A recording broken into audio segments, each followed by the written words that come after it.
Get ready to hear the truth about America on a show that's not immune to the facts with your host, Dan Bongino.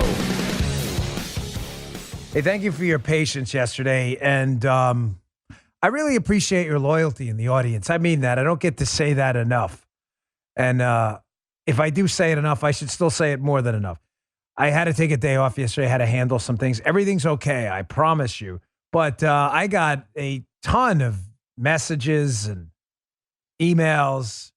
You okay, Dan? We're praying for you. Everything's fine. I promise you. I just, there's something I had to do. I know we don't typically take too many days off on the show. So I really appreciate that. It was very touching. I even asked Guy this morning. I'm like, Guy, did you get a lot of emails and stuff about where we were? He said he didn't, but I certainly did. So I appreciate that. I've got a lot to get to today because we missed Monday. So now we have 3 days of stuff to catch up on. And it's important amid the chaos we stay focused. So I'm going to ask 3 questions, the 3 biggest questions right now about the Obama administration, which, as I said on my Fox show Saturday night, Biden should resign immediately. No question in my mind. The 3 big questions we have to ask. I got that. And also a shocking admission by leftist media types now that masks may not be the religion they thought it was. These are not the droids you're looking for. Hey, for peace of mind online, get a VPN. Go to expressvpn.com/Bongino today. Don't wait. Welcome to the Dan Bongino Show. Let's get right to it. Today's show also brought to you by Alliance Defending Freedom. Alliance Defending Freedom. Don't forget, Alliance Defending Freedom. Well, who are they? Well, listen, Congress is in chaos. It's controlled by far-left ideologues trying to crush the values and institutions that have made America a beacon for freedom and liberty since its founding.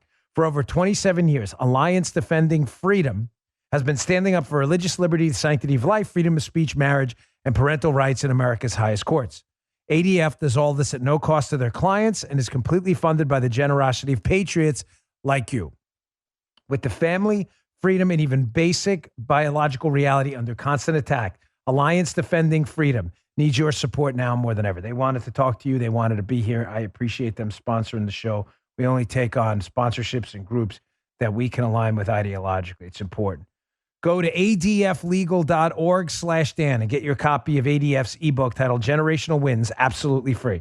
Discover why fighting for what's right isn't just important for today, but how it impacts our nation for generations to come. America is strong and we stand together. Join the growing number of Americans standing in solidarity to defend freedom and liberty and get your copy of Generational Wins absolutely free. That's adflegal.org/Dan, adflegal.org/Dan. All right, Joe, let's go. Been a while. Joe's like, extra excited because Joe missed the day. So he's got to burn some extra fuel off just in case. You don't want to have the fuel spill. The cup runneth over, the fuel spilleth over. So amid the chaos, which unfortunately many of us here, some of the production team know too much about for reasons we'll talk about at a later date when the statute of limitations runs out. Amid the chaos, it's important we stay very focused. So there are 3 questions I see right now that we have the responsibility to ask and answer. The Biden administration are lying. They're just completely discredited right now. This is a cataclysmic, apocalyptic failure, the likes of which we haven't seen in foreign policy in decades, sadly still going on right now. But it's up to us to stay focused because we are the responsible ones. And those people overseas that are stranded, yes, stranded, Peppermint Patty, stranded over there, those are our people. They're not a political football. Question number 1. How many stranded Americans are left behind? Kind of a good question to know. No? How many people are there? Can we get a rough idea? All right, if we're off by 1 or 2, we can figure it out. But why won't they answer that question? I'll get to that in a minute. Stay tuned. Number 2, why did we abandon Bagum Air Base? There is still not a satisfactory answer as to why we left a perfectly secure 2-runway military facility, a 20-minute helo ride out of Kabul. There's no good explanation for that at all. None. Question 3. Why did the Afghan National Army fail so quickly, and what did the intelligence say? We now have answers to some of this stuff, some we don't. Well, let's get to the answers first. In the interest of time here, question number 1, how many stranded Americans are left behind? Ladies and gentlemen, I am hearing this. Brian Kilmeade mentioned this on Fox this morning. A lot of people are hearing this from sources. They are, listen, it pains me to tell you this. but I want you to listen very closely because this is very important. The Biden administration is preparing right now to leave not just a few, but a lot of Americans behind in Afghanistan. I am not the only one hearing this. There are a number of conservative reporters, number of cable news. Like I said, Brian Kilmeade mentioned it this morning on Fox and Friends. Folks, listen to me. The only thing that will stop them from leaving Americans behind in Afghanistan, and a lot of them, is going to be a public outcry against it. They're doing it right now.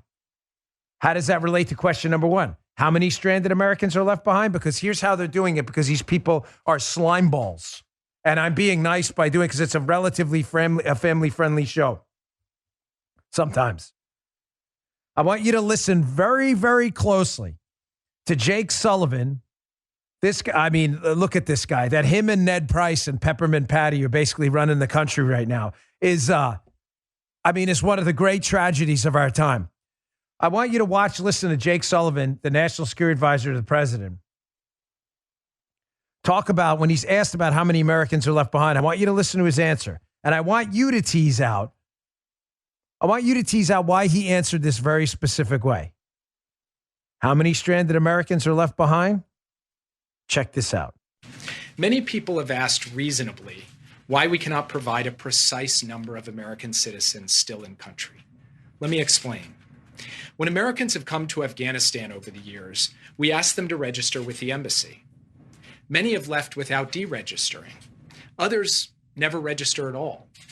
That is their right, of course, and it's our responsibility to find them, which we are now doing hour by hour.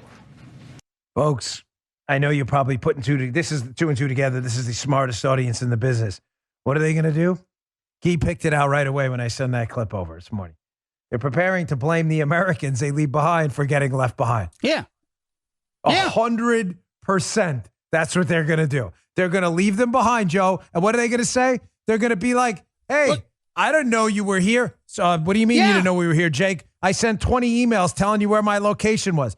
100%. They're getting prepared to leave Americans behind August 31st when Biden beats feet out of there. And they're going to be like, sorry, I didn't know nothing. They're going to do the Sergeant Schultz. I didn't know nothing about nothing.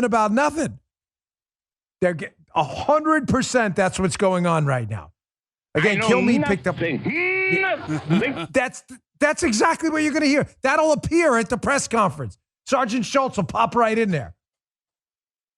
They're preparing to blame the Americans who are there. This is just beyond grotesque at this point. Question number 2. Why did we abandon Bagram?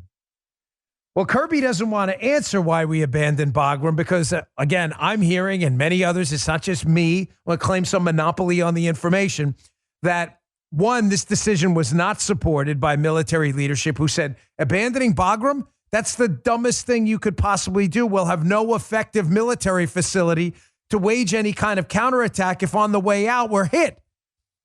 There are going to be whistleblowers on this as people prepare to preserve their reputations. Trust me. They are going to want to leave the military leadership. They're going to want some fancy consulting gig on the way out the door. And in order to do that, they're not going to want to be associated with the greatest military failure in the last 30, 40 years. So there will be whistleblowers on the way out the door. People, hey, let me talk to my friends at the Washington Post. My name is Joey Bag of Donuts. I didn't have anything to do with this thing. It'd be a real shame, wink, wink, if you leaked that into the paper. Reputations are all that matter in this business. People are going to want to save their reputations.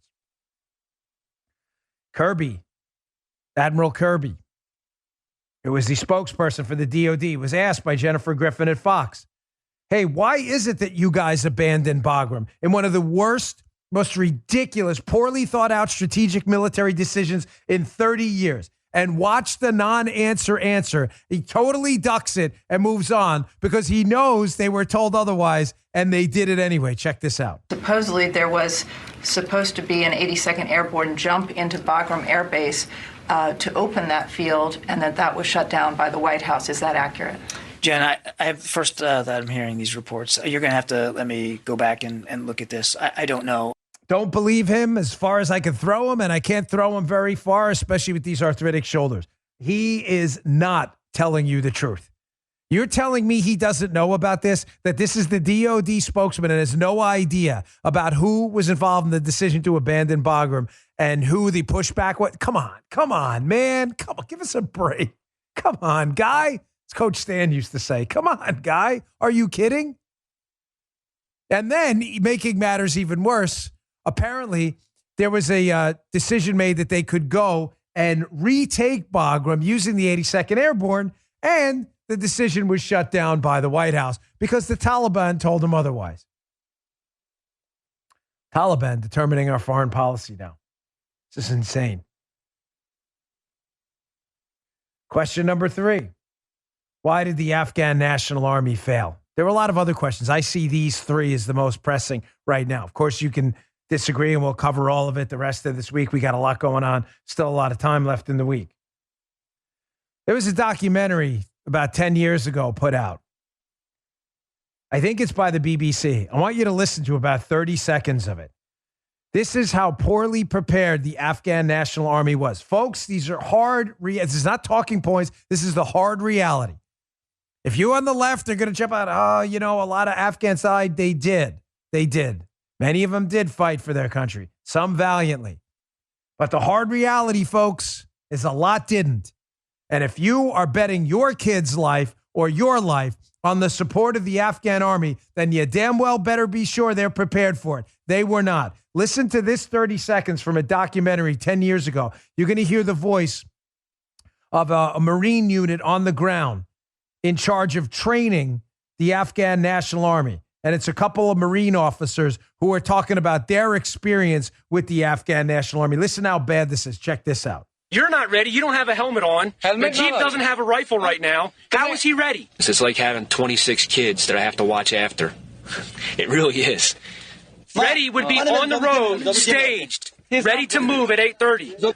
I think if they introduced drug testing to the Afghan army, we would lose probably 3/4 to maybe 85% of the army.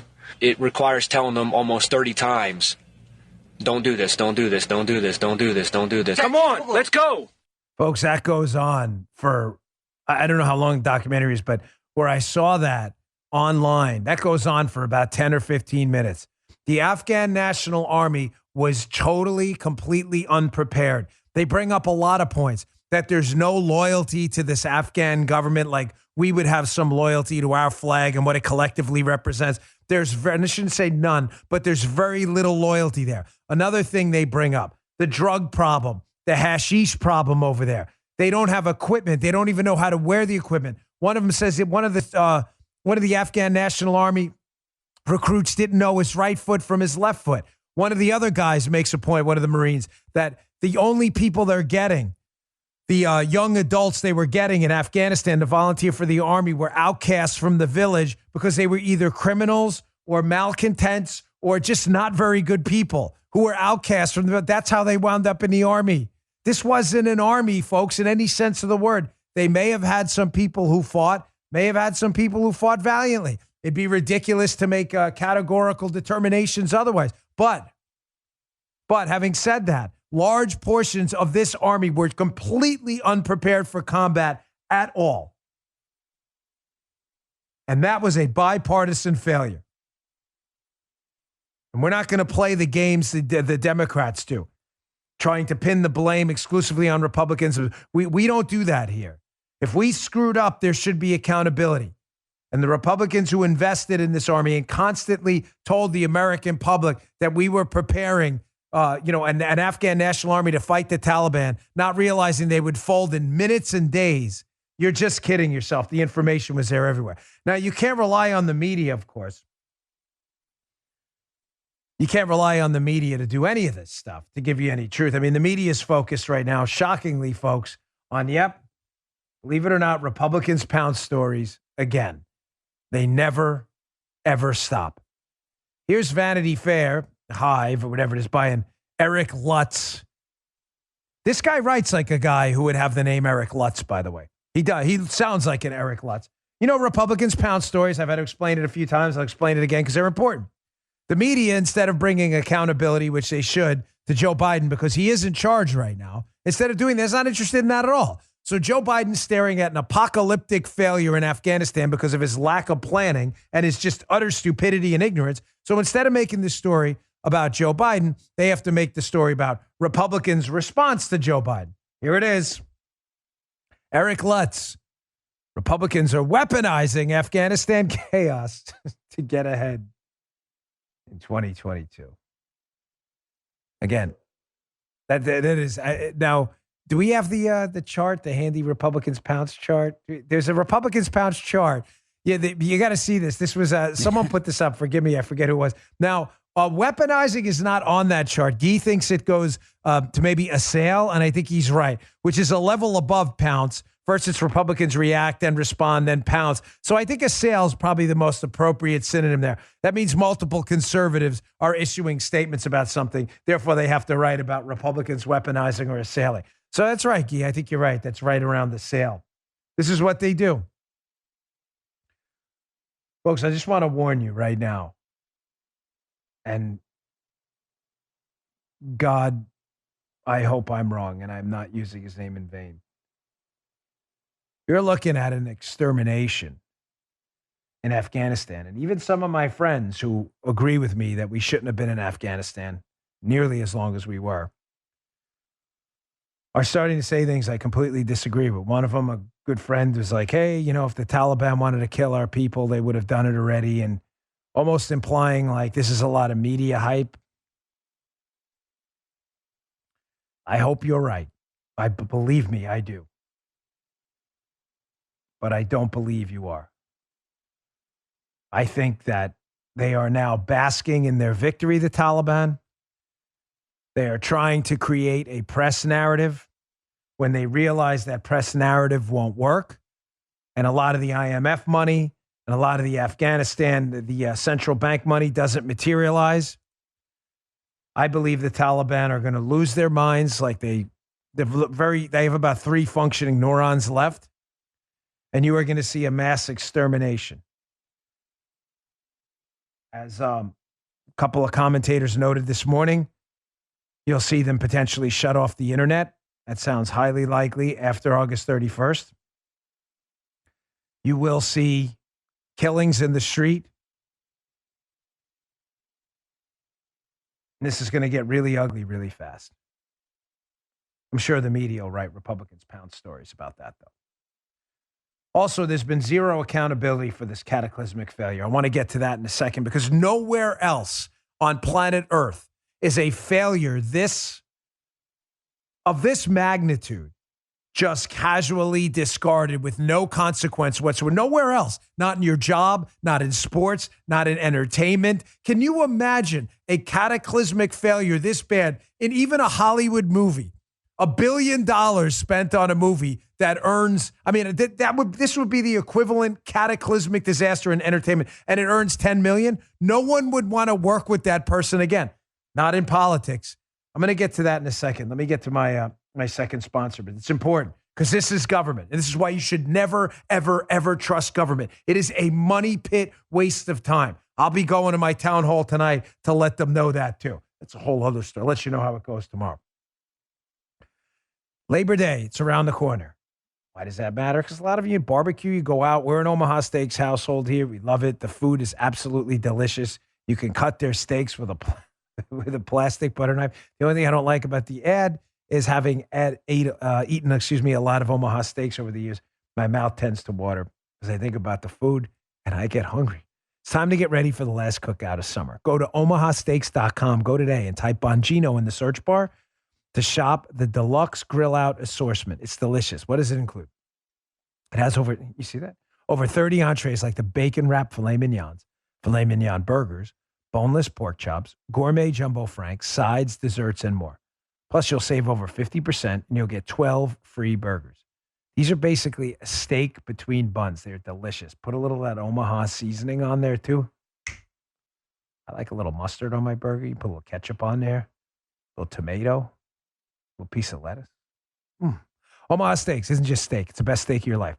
Some Bongino family favorites include those bacon wrapped filet mignons. Told you about the burgers, of course, and Amelia's favorite, the caramel apple tartlets. Visit omahasteaks.com. Enter keyword Bongino in the search bar and save over 50% when you order the deluxe grill out assortment. Plus, get 12 free Omaha Steaks burgers and enjoy the last cookout of summer. That's omahasteaks.com. Enter keyword Bongino. I do get hungry reading that. It's the only downside. You do, right? Me too. Okay. So only in government is there zero accountability for a disaster this apocalyptic. I can't even think of enough analogies. I want to waste your time. I just gave you the Hollywood movie analogy. Can you imagine a sports team, right? 162 game baseball season. I think it's still 162 games. I haven't watched it so long. But can you imagine a team winning 15 games and then next year, nobody's fired on that? The hitting coach, pitching coach, manager, general manager, no one. New York Post, Mark Moore, be in my newsletter today. Read this story. Put this everywhere.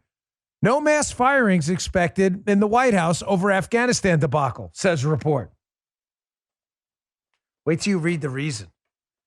Want to see the reason the White House doesn't want to fire anyone for the terrible decision-making? Number one, they'd have to fire Joe Biden first.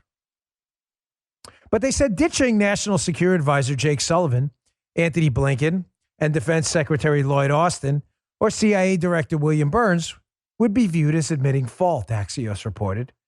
And while Biden acknowledges the operation has been messy, he's committed to the withdrawal, the report said.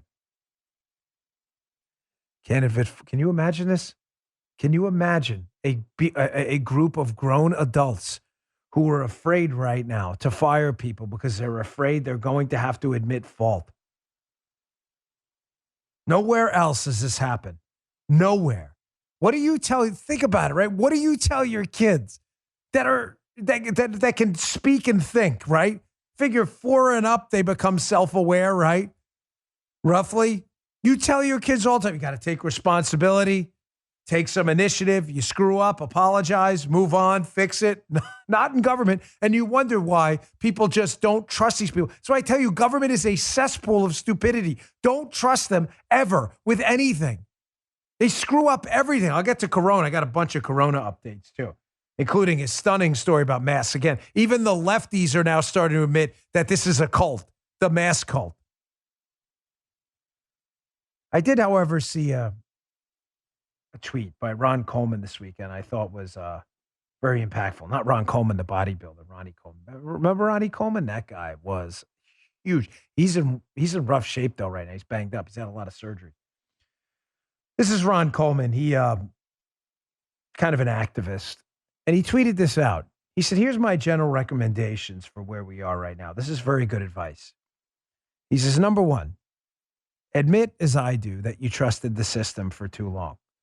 Well, I didn't trust the system for too long, but I appreciate his honesty. And if you were one of those people who trusted the CDC and the FDA and, military experts and, government mandarins and all these people at the top who sit there and lord over us from their thrones. If you were one of those people, again, it's not many of us, but if you were, it's time to admit that the system is completely broken down and failed. Number two, Ron Coleman says, don't lose heart. I agree with that, folks. I told you about one of my favorite books, which keeps jumping up the rankings every time we mention it. I think it was like number 50 or something a few weeks ago. Viktor Frankl's Man's Search for Meaning. It's a book about his time in the concentration camps. How he talked about no matter how bad things got, as long as people had hope, whatever it was, seeing their wife again, whatever it may be, that they would still stay alive. He's right. Don't lose heart. Don't. Once they break us, it's over. Remember, Guy reminded me of that great quote by Aeneas. Aeneas, who said, an enemy is not vanquished until he considers himself so. So I'll ask you here, you consider yourself vanquished? Seriously, because if you do, it is over. But no matter how bad it gets, if you don't consider yourself vanquished, ladies and gentlemen, you are not. Number three, don't snipe at allies on trivialities. I agree with this. There's a lot of this going on right now. That is not to say that we shouldn't go after fake Republicans and rhinos who have decimated this movement. They are traitors to our cause. But I'm seeing a lot of this lately. It's even happened on this show a lot, where it's endless attacks on serious folk, on trivialities and stuff that we can get. And people who really I'm seeing a lot of it. It's killing our movement. You have allies and you have enemies. If you can't distinguish between the two, then forget about losing heart. The whole thing is, whether you have heart or not, it's gone. Because you don't even know at that point what side you're fighting on. Not every ally is going to agree with us on tactics and ways forward 100% of the time. But knowing they're on the right team matters. He says, do resist. He's right there. Absolutely right. He says, and work towards fighting in your own name where possible, if only to encourage others. It inspires others. You take a risk, it inspires others. Do it in your name. Finally, he says, do trust God. It's good advice from Ron Coleman. Now, we can't count on any help here with regard to liberals who are just completely lost. They're lost. There has to be a national divorce, folks. There are ways to do it that don't involve hyperbolic proclamations, of like a landmass separate everybody over to one side, everybody to the other side. There are ways to do this. One of the ways I suggested is we have to focus like a laser on shrinking the federal government dramatically so it has very little power other than those constitutionally delegated roles. If we do that and we were all to move and relocate, those who can, not everybody can, to red states, we can create what I believe is a national separation that's needed. Doesn't mean a destruction of the United States, just means a new United States. Where liberals want to screw up want to screw up and implement big government tyrannical policies and totalitarianism. You do it in your areas. Just leave our areas alone. And there's no federal government to tell us we have to do what you idiots are doing up there. Why do I worry about these people? Why am I bringing this up now about this national separation, national divorce? Because we have a severe crisis right now that could involve very significant amounts of human bloodshed, American citizens lost. We require crisis managers and people with bold ideas, not BS artists, and not liberal nut jobs and identity politics obsessed losers who manage to fit race into everything, including Afghanistan. Here's Michelle Martin from NPR, I believe, on, I think it was ABC this weekend, this is really astonishing. Manages to make an identity politics white supremacy article about Afghanistan. No, this really happened on a show. Check this out. I'm concerned about, and Craig, you also have expertise in this area. One of the concerns I have is what this does for recruiting of white nationalist groups. I mean, this has been one of their core issues, is refugees and a sense of Americans losing their identity and their sense of potency, both at home and abroad. And I just think this is a very fraught time for the country for reasons that we can't even anticipate at the moment. So just to be clear, thank you. Her white messiah, Joe Biden. I assume she's one of these CRT oppressed acolytes where they worship the CRT gods. But her white messiah, Joe Biden, who defenestrated the United States and castrated us on the international scene by engaging in one of the most strategically ridiculous, deadly withdrawals in modern U.S. history, the ramifications of which, as I just warned you, we haven't even seen yet. The extermination hasn't begun yet by the Taliban. It's not his fault. It's going to be the fault of white nationalists who are going to use the Afghanistan thing to recruit people. This is the kind of stupidity that really exists in the left. Get away from these people. Listen to me. I'm not supposed to point, arrow hand. As quickly as you can. Please. These people are crazy. Here, you need another example? Here's another example of crazy people. Here's this white Antifa. I don't know what she is. White CRT person, just a crazy leftist. I mean, there's just a big umbrella of crazy leftists. Is she Antifa? I don't know. She's at a rally. It's a white person, which doesn't matter to us, but is all that matters to Michelle Martin and others talking about identity politics. So she's at some rally against the Proud Boys. She has a sign, we don't support fascists or whatever, not realizing she's, the fascist herself. And a black woman comes up behind her who's apparently married to a a conservative preacher. And watch this white woman dismiss her, this white, like Antifa type person, whatever she is, dismiss her. And when the black woman confronts her on the fact that this is fascinating, like you're white, I'm black, and you're dismissing me, and my life doesn't matter, watch her just walk away. Because they have nothing to offer to this debate at all other than hatred, fear, and division. Nothing. And when you confront them on it, they can't get away quick enough because they're cowards.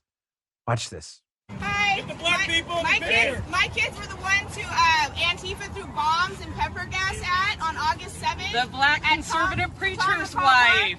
Right. Oh, yeah. So because I'm his wife, my kids don't matter? No, your kids absolutely matter, and okay, I think so it's crap that they got hurt. Can we please tell us why? Nope, I don't engage with you or your husband. Oh, this is classic, guys. Please get this on camera. This is what white liberal women do. They're 1,000 times worse than Karens. Okay? And I want you to pay close attention.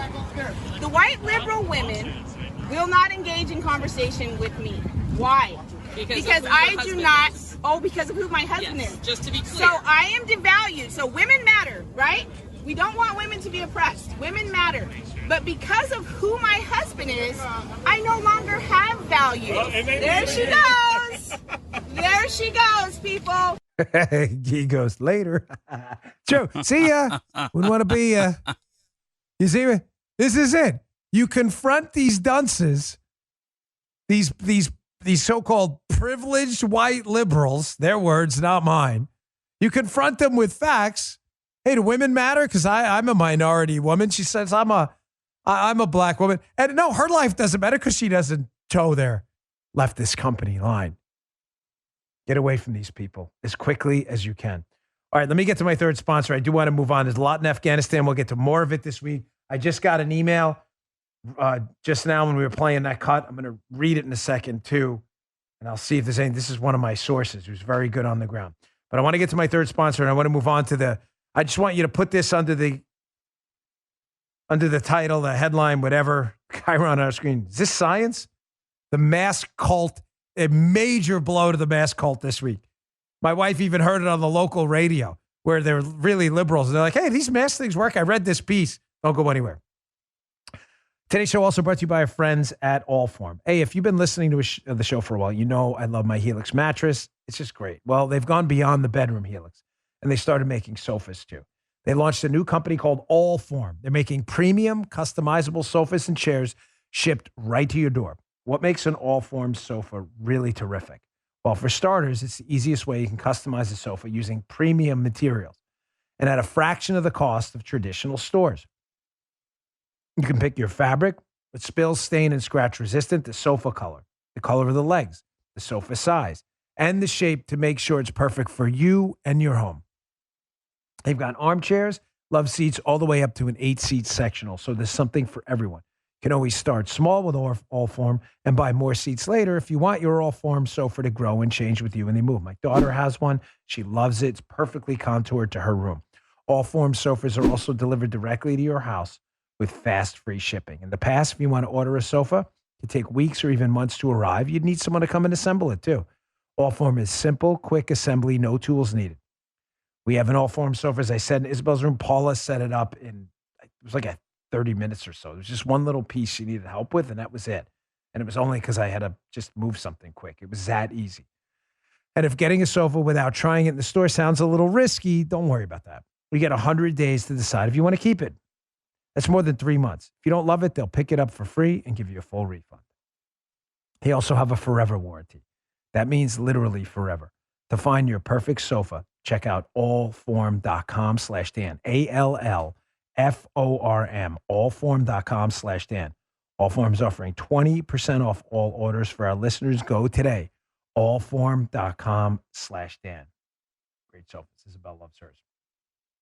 Okay. I want you to put this section of the show under the headline of science. We've been told, like we've always been told by leftists and nut jobs in the media, that the conservative movement, we're the anti-science party. Of course, that is factually inaccurate.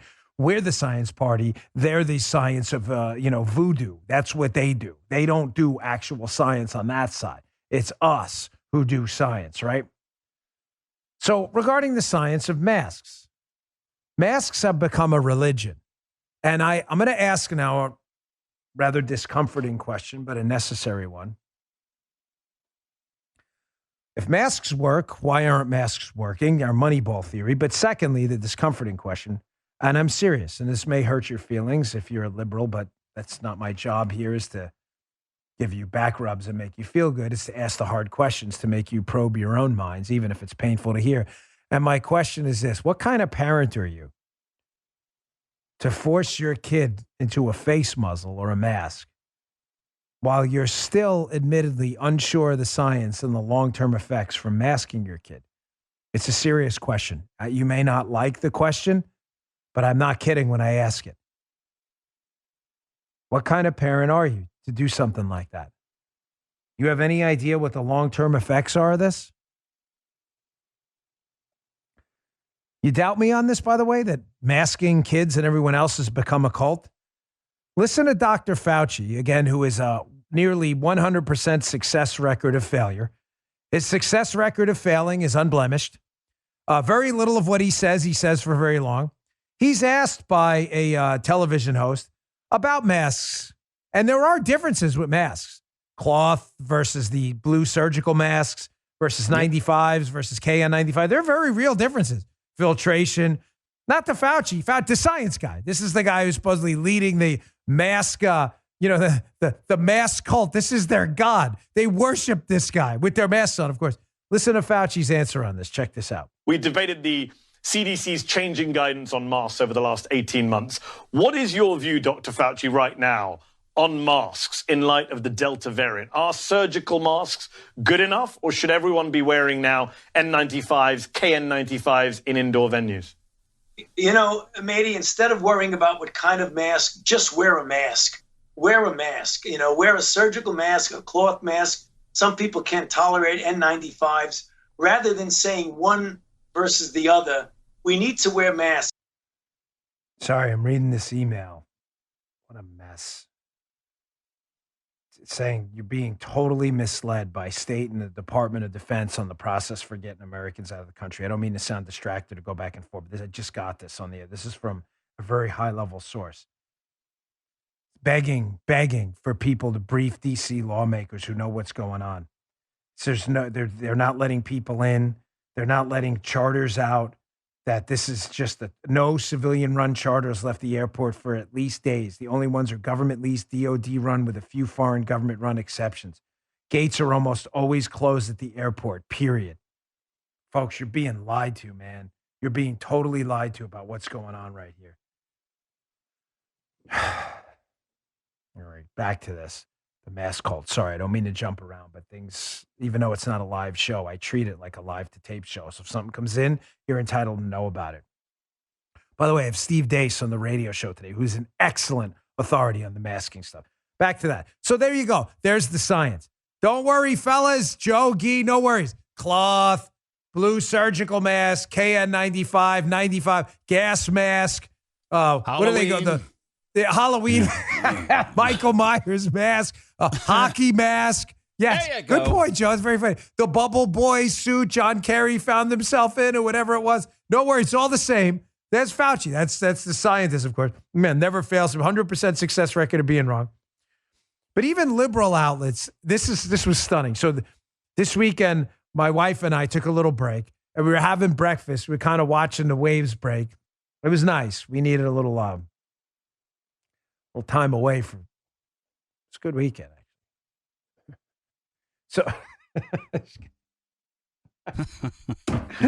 Paula, man, how does she put up with me? Really? Sometimes she just looks at me like, really? It's a good weekend. I'll just leave it at that. So I'm sitting there. We're eating breakfast the next day. I'm trying to recover from the day before, and my sleep score was like a 22 that night.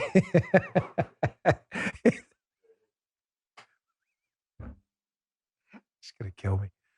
It I had Oura Ring. I had to change fingers, by the way, because so that's why I have it. My Oura Ring said, "You have an unconfirmed activity. Did you exercise?" No, I didn't. Then I figured it out a little later.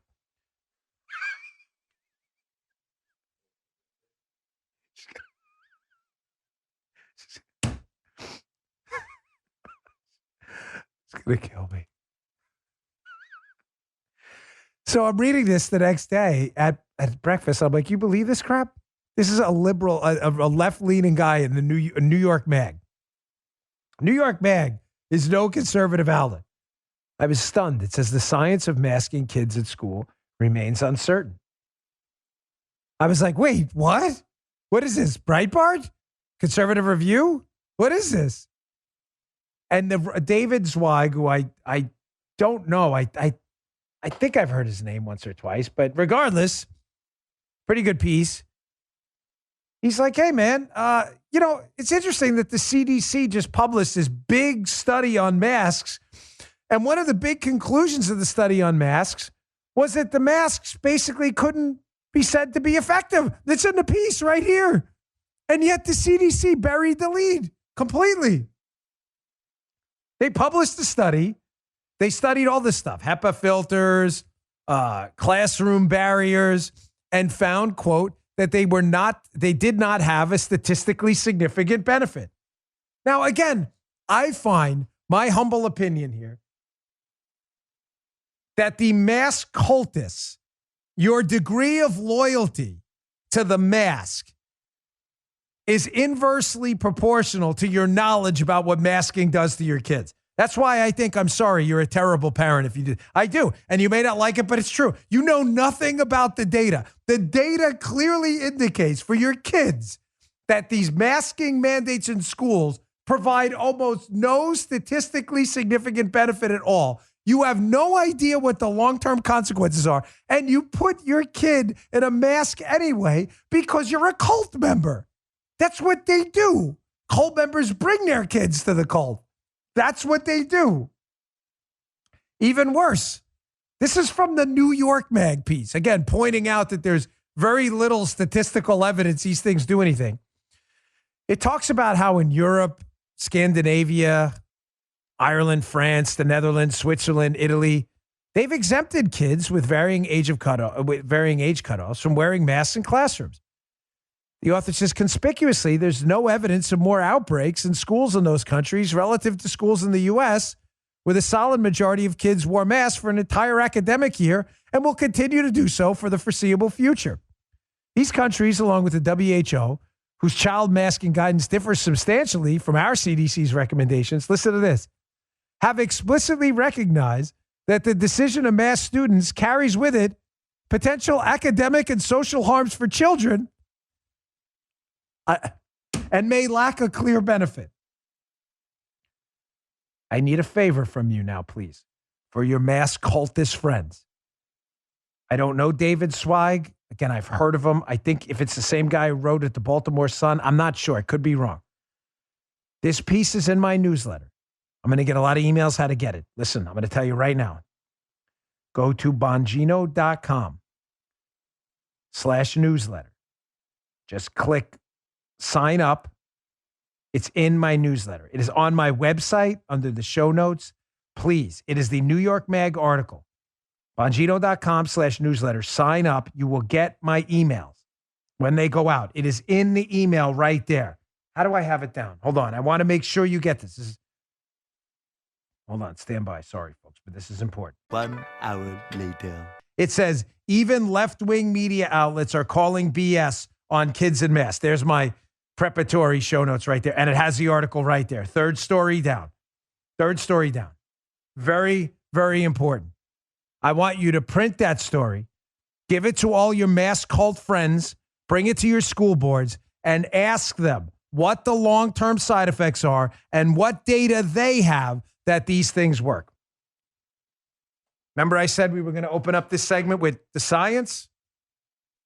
I thought we weren't. I thought we were the cultists and they were the science party. Interesting how they can't actually produce science. I've got a great video coming up showing. Let me get to my last sponsor. I've got a couple more videos coming up. My new best friend, Calvin Robinson, who I really love.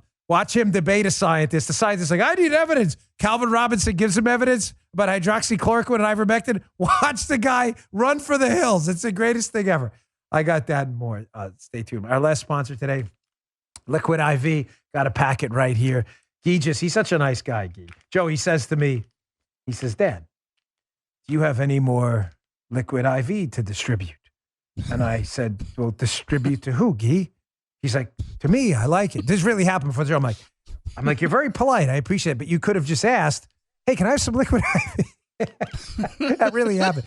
He loves this stuff. He did. To distribute. Man. Very polite. You know, Guy, he's a very polite man. Your parents did a good job, Guy. This stuff is great. The hot summer months, it's even good in the fall and the winter. You got to stay hydrated. But in the hot summer months, this is an absolute must, as my dad used to say. They're here. You got to be proactive. You got to keep your body fueled up, but you have to stay hydrated. You have to. I use this stuff during my workouts. I go in a sauna. Afterwards, I chug a big one of these things because I love these things. Liquid IV hydrates faster and more efficiently than water alone.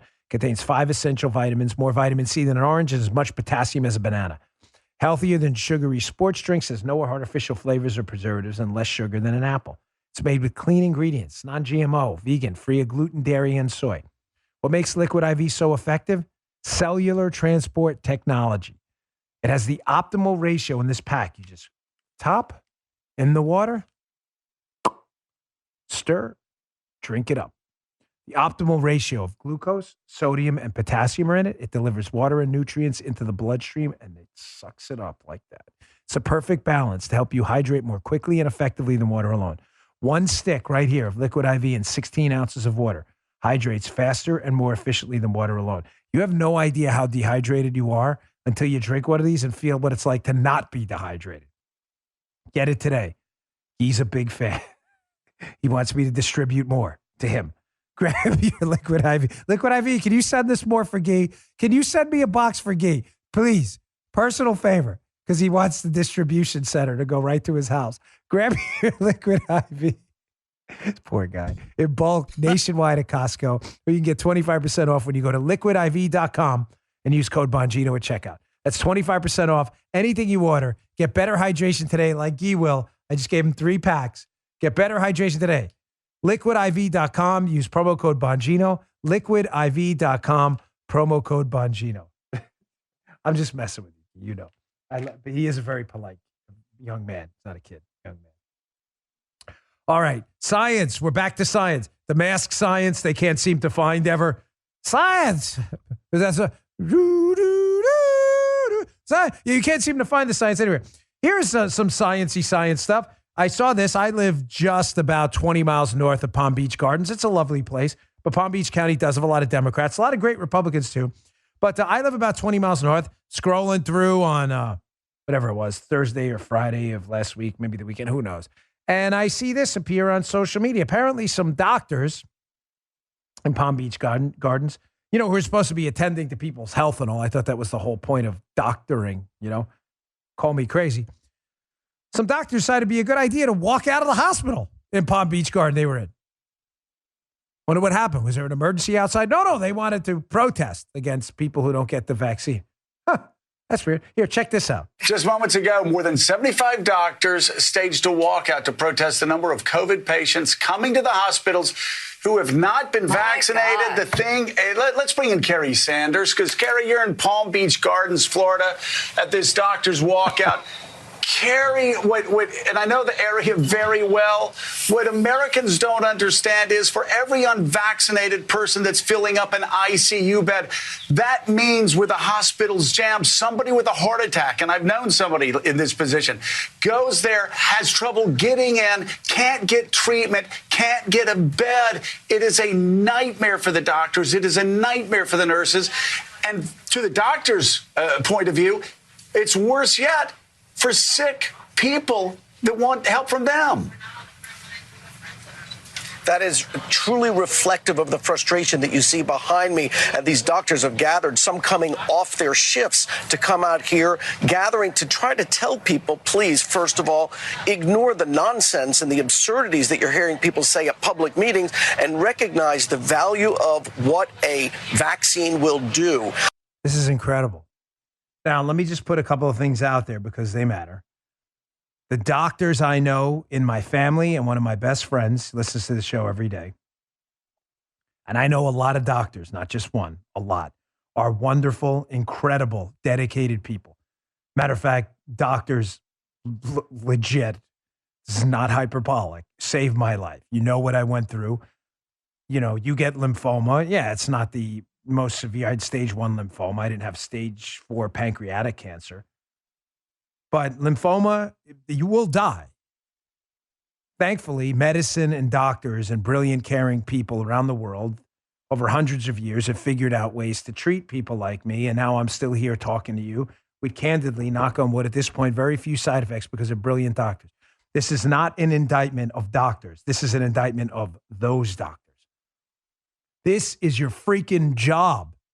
You don't like your job? Quit. You have a political opinion about why people get vaccines or why they don't? Fine. We live in a constitutional republic. When you're off duty and you're not being paid to provide medical services, render your opinion. I'm not here to silence you. I'm not YouTube, Facebook, or Twitter. I'm not a fascist communist loser. You're entitled to an opinion. You went to medical school. You're entitled to, even if you didn't go to medical school, you're perfectly entitled to have an opinion on the vaccine. You're walking out of the hospital? Where does this end now? So just to be clear, you're a doctor. You're being paid quite handsomely to render medical services to people who need it.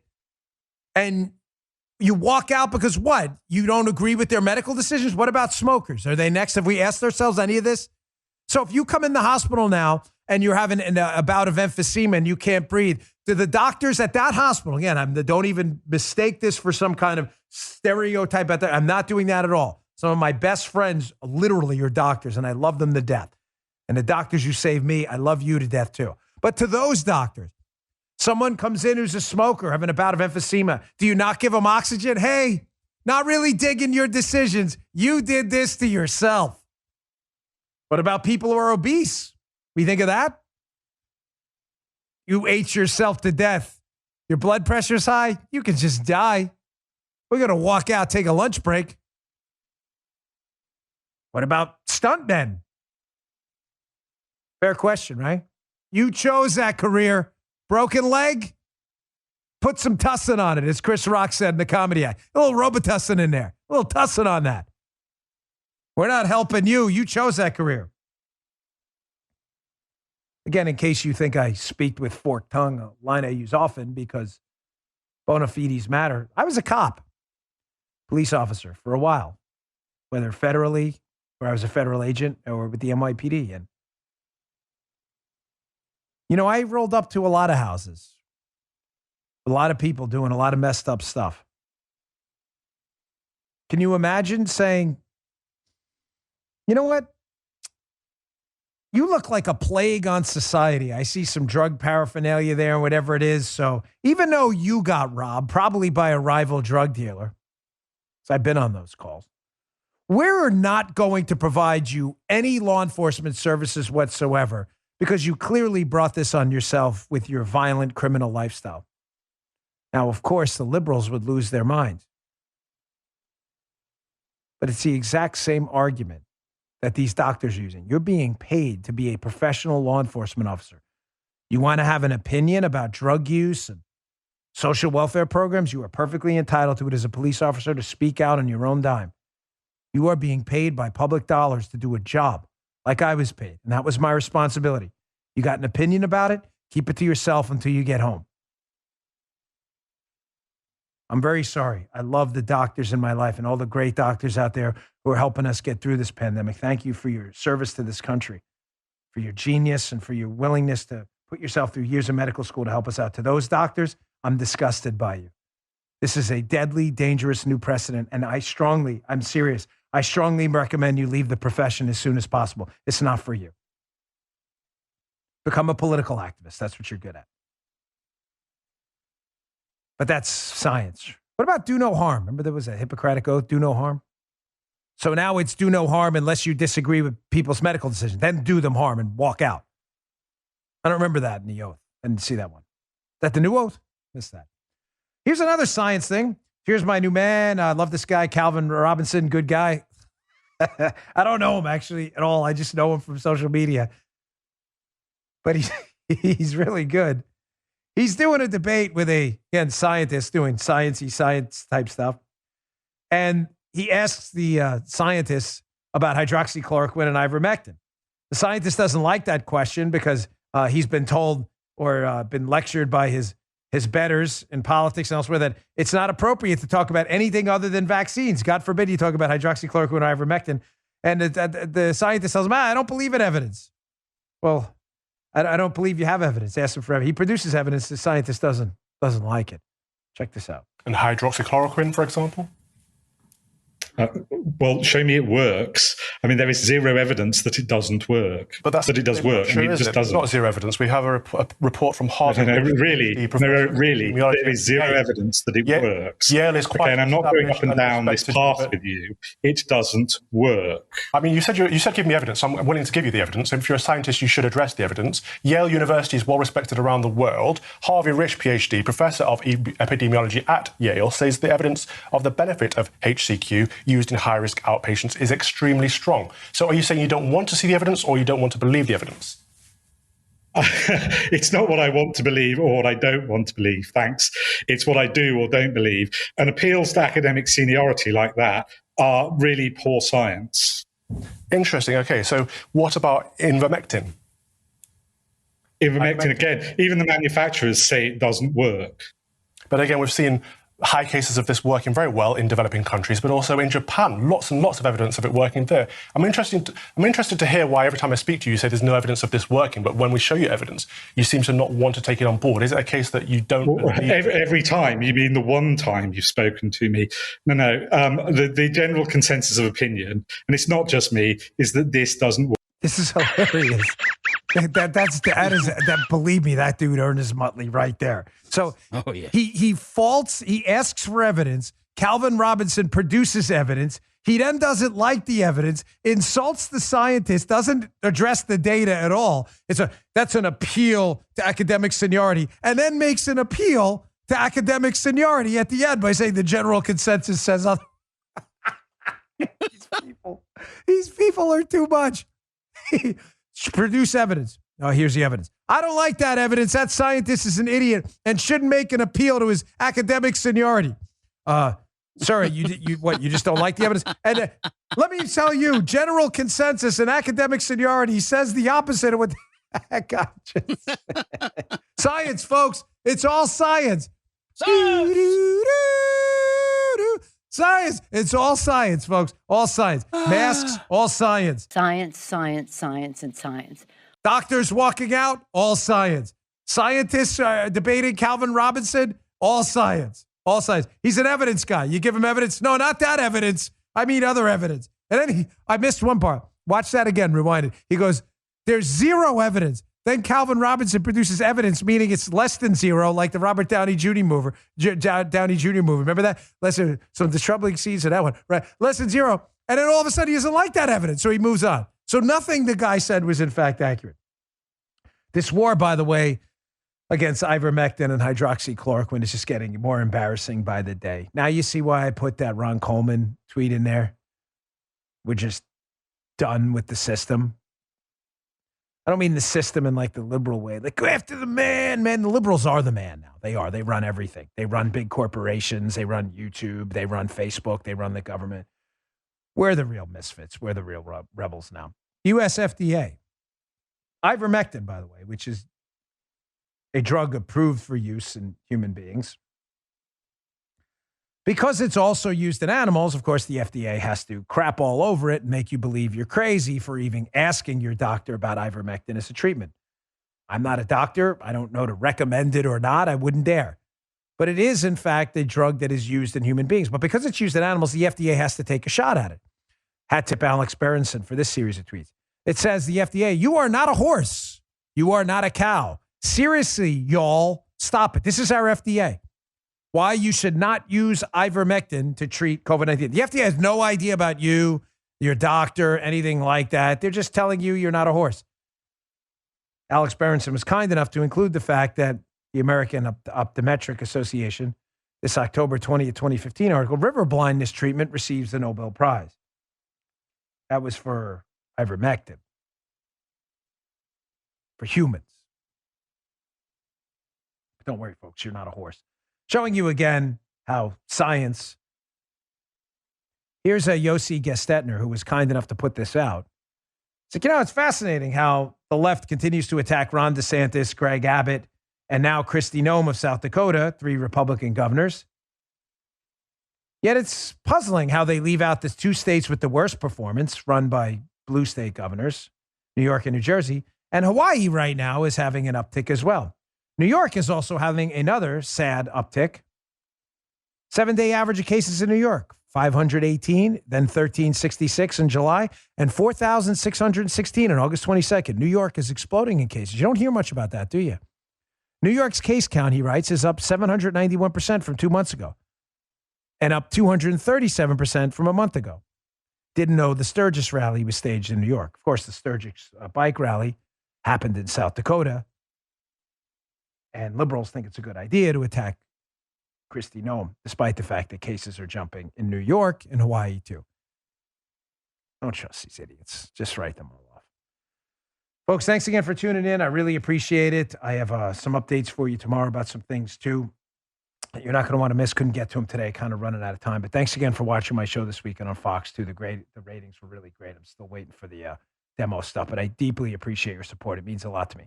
I'll see you all tomorrow. And on the radio show later today, Steve Dace. Don't miss that. See you later. You just heard The Dan Bongino Show.